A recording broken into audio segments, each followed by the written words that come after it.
Uno mas, merci.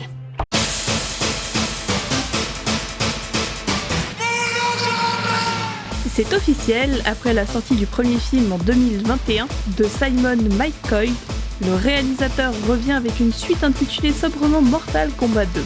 Le premier film n'a pas eu que des critiques négatives et bien qu'assez perfectibles, sauf si on le compare à ceux de Paul Anderson, ce n'était quand même pas si mal. Le plus gros point noir qui m'a déplu personnellement, c'est le fait que le héros principal ne soit pas tiré des jeux. Un mec random pour porter un film Mortal Kombat, ce n'est pas une si bonne idée.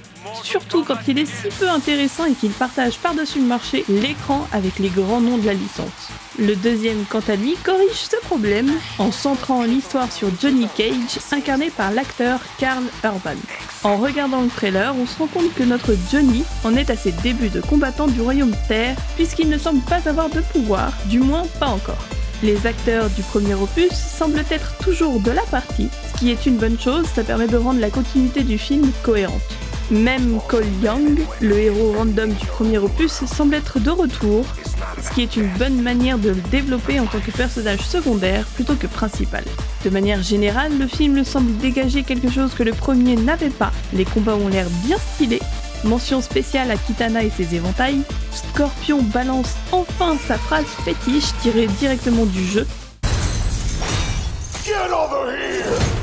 Et pour finir, l'argument ultime, Noob Saibot est inclus dans le film, que demander de plus? Le film est prévu pour le 22 octobre 2025. Get over here! J'ai rien à voir avec ce merdier.